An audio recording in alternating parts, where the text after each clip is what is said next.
Jackie Hulch, bonjour et merci d'avoir accepté cette interview. Première question, pourquoi on est ici? Pourquoi vous avez choisi ce lieu?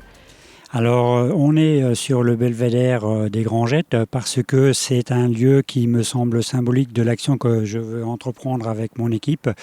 Agir local et penser global. D'ici, on domine toute la ville avec aussi bien le centre-ville qui est centre de toutes les attentions. On voit au loin le quartier de la Piscine, le quartier Bras de Fer, la côte Sainte-Catherine, la Fédération de la Libération et bien entendu ici la ville haute, quartier Renaissance sur lequel nous sommes.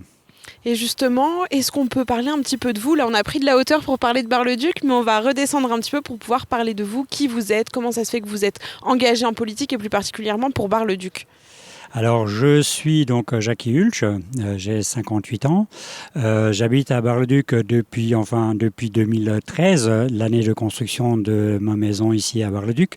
Mais je suis arrivé avec mon épouse à Bar-le-Duc en 2001 pour des raisons professionnelles et par choix. J'ai habité à Nèves pendant quelques années et j'ai décidé de venir à Bar-le-Duc pour une raison très simple, c'est que l'objectif premier était de construire une maison très économique en énergie et de permettre aussi à mon épouse d'aller au travail à pied, ce qui représente une économie de voiture qui n'est pas négligeable. Et donc je suppose que c'est un des axes importants dans votre campagne, dans vos ambitions pour la ville de Bar-le-Duc, l'écologie? Le développement durable de manière générale, parce que j'ai été conseiller municipal à Bar-le-Duc. Je n'ai aucun engagement dans aucun parti politique. Par contre, je suis un citoyen engagé. Et c'est vrai qu'en tant que citoyen, avec deux autres compères, on a réussi donc à constituer la liste barisienne qui est sans étiquette. Et notre volonté, c'est d'agir pour le quotidien des Barisiens. Alors comment on peut changer ce quotidien? Est-ce que vous avez des grands axes à nous faire découvrir? Alors on a plusieurs grands axes. Le premier pour le quotidien des Barisiens, que ce soit dans le cadre social, que ce soit au niveau de l'accessibilité aux soins. La maternité a été un grand sujet de débat. On en parlera ensuite, oui. On a le développement durable qui est effectivement un élément pour moi transversal qui permet de répondre à toutes les problématiques. Alors par exemple, l'écologie, donc le développement durable, ça peut répondre à la problématique de l'emploi qui existe à Bar-le-Duc? Bien sûr. L'objectif du développement économique passe par une attractivité de la ville. L'attractivité de la ville, ça peut être effectivement des animations, mais c'est avant tout les entreprises.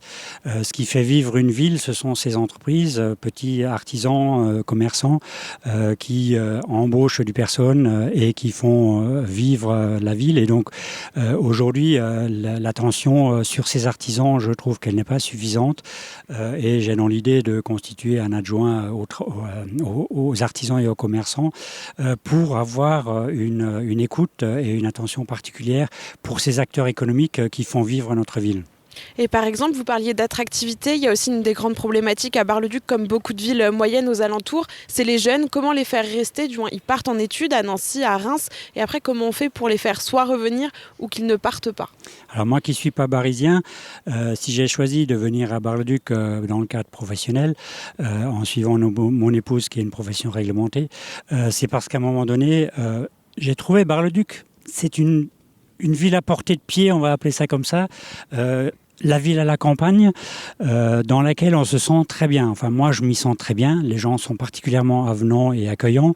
Et je crois que les Barisiens, lorsqu'on est amené à quitter la ville, c'est pour aller faire des études parce qu'effectivement, aujourd'hui, à Bar-le-Duc, il n'y a pas d'université qui donne une attractivité ou qui permet de faire des études.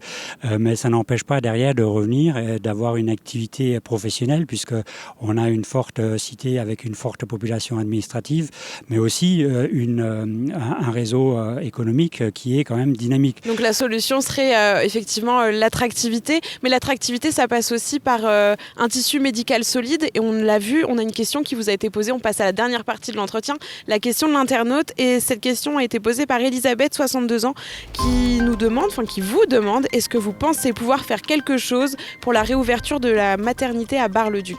On a bien senti que c'était un problème, une problématique très importante chez les Barisiens. Alors c'est vrai que l'hôpital qui est juste en face, qu'on voit très bien ici, est une structure qui est quand même très importante. La maternité aujourd'hui n'est pas fermée, elle est suspendue. Il est un fait qu'on peut réouvrir une maternité s'il y a une activité de naissance importante. Il y en a une. Il y en a une, effectivement. Aujourd'hui, les gens vont à Saint-Dizier, on vont peut pas à dire Verdun. Oui. L'objectif, c'est effectivement d'amener une attractivité sur la ville par différents biais, principalement économiques, et de réouvrir cette maternité parce que aujourd'hui, le ministre a bien laissé entendre qu'il était hors de question de poursuivre les fermetures. L'objectif, c'est de rester sur du local, d'avoir une réponse de santé la plus locale possible. Et donc, il n'est plus question de fermer aucun service public sur la ville, de Bar-le-Duc en particulier, qui est ville-préfecture. Et ne pas avoir d'hôpital dans notre ville, ce serait quand même une première. Eh bien, merci Monsieur Hulch d'avoir accepté cette invitation et de répondre à ces quelques questions. C'est avec plaisir.